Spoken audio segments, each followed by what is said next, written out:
Vidéo de vulgarisation et non de formation sur ce sujet qui peut s'avérer assez indigeste. On veut faire une petite balade avec un copain, on passe au sud de Decazeville, sa ville natale, on va manger à Figeac, puis on rentre par le chemin des écoliers à Montauban, 1h40 de vol. Est-ce que je peux le faire? Tout d'abord, il faut regarder ça avec une carte aéronautique, les cartes OACI, Organisation de l'aéronautique civile internationale, et là on voit des zones bleues et rouges.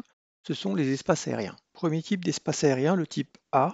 Désolé messieurs les Parisiens, il est interdit de voler en VFR, en avion de tourisme, au-dessus de Paris.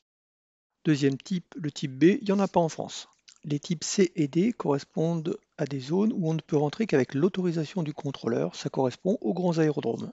Le type E sont aussi des zones contrôlées, mais on peut y rentrer librement sous condition qu'on ait une radio. Les zones rouges ressemblant à des couloirs sont des zones ASBA, activation zone basse altitude. Ce sont des zones militaires où les pilotes de chasse s'entraînent à la pénétration à très basse altitude. Particularité des zones ASBA, les militaires peuvent voler partout, mais comme tout le monde dans ce cas-là, ils doivent assurer la sécurité, ils doivent éviter les collisions, sauf dans les zones ASBA quand elles sont actives, où là vous n'avez pas intérêt à vous retrouver face à un Rafale qui est à fond les ballons au ras du sol.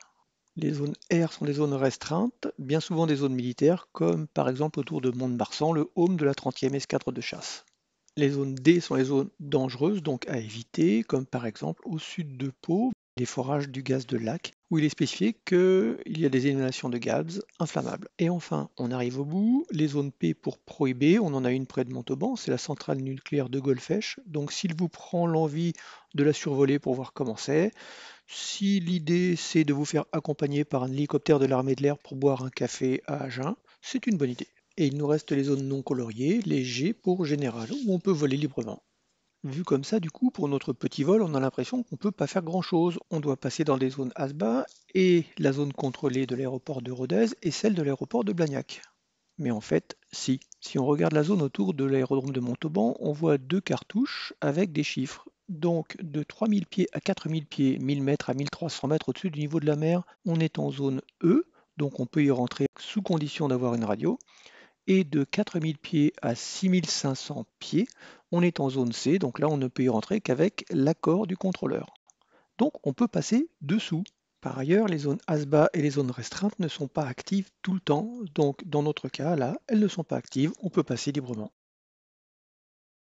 Sauf que quand on prépare un vol, il faut bien se renseigner. En ce moment, fin septembre 2022, il y a le gros exercice Manticore 2022 avec création de zones restreintes temporaires, donc on ne peut pas vraiment y passer.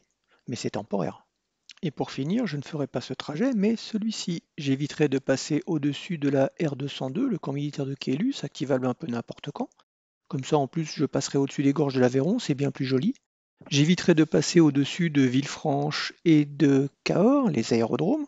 Si on n'a pas l'intention de s'intégrer dans le circuit d'aérodrome, on les évite au moins à 4 nautiques. Ça évite les accidents, tout bêtement. Et je ne passerai pas au-dessus de la ville de Decazeville, mais je la contournerai, parce que d'abord, il ne faut pas embêter les gens. Et puis c'est obligatoire, mais je parlerai dans une autre vidéo des hauteurs de survol.